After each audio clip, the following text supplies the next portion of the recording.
السلام علیکم پیار حضور، جو آپ نے مختلف ممالک میں جا کے جو امن کا پیغام دیا ہے، کیا کسی لیڈر نے آپ کے نصائح پر عمل کرنے کی کوشش کی ہے؟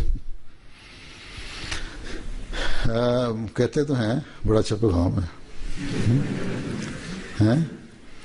کیمرون صاحب نے یہ میں نے خط لکھا تو ان کا پہلے ہلکا پھلکا سے جواب آیا، پھر دوبارہ آیا کہ ہم کوشش کر رہے ہیں اور نیوکلیئر ویپن جو ہیں ان کو ہمارے یہ جو G8 ہے اور انٹرنیشنل آرگنائزیشنز ہیں سب میں کوشش کر رہے ہیں کہ ہم 2020 تک ہمارا یہ 1/3 رہ جائے، تو ہمیں توجہ ہے اس طرف.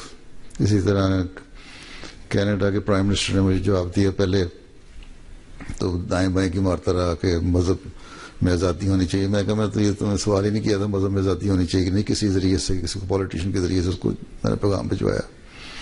تو میرے خط کا جواب دینا دو، نہیں تو چپ کر کے بیٹھ جاؤ آرام سے.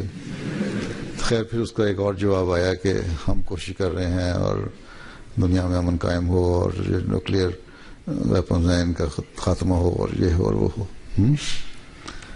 اوباما صاحب نے پہلے کہا تھا جواب دوں گا، لیکن بعد میں کہتے ہیں مشکل ہے جواب دینا. تو اثر تو ہو رہا ہے کہ نہیں ہو رہا، لیکن بہرحال یا یہ دعا کا اثر ہو رہا ہے جماعت احمدیہ کی اور کوششوں کا، یا ویسے ان خطوں کا اثر ہو رہا ہے جو باتیں ہم تک پہنچ رہی ہیں.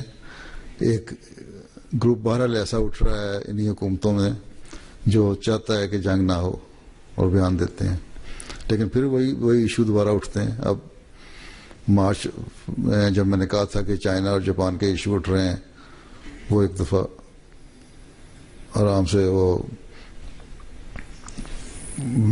سبسائڈ ہو گئے، کوئی مسئلہ نہیں رہا. لیکن اب دوبارہ اٹھنے شروع ہو گئے ہیں، اور اب یہاں کے لوگوں نے بھی بیان دینا شروع کر دیا، پولیٹیشنز نے، کہ یہ ایک بڑی جنگ کی صورت اختیار کر سکتا ہے. تو جب اس طرح کے بیان آنے شروع ہو جائیں، اس کا مطلب ہے کہ لوگوں کو احساس پیدا ہو گیا ہے کہ ہمیں اپنے ایشوز جو ہیں وہ دوستانہ طریقے سے حل کرنے چاہیے.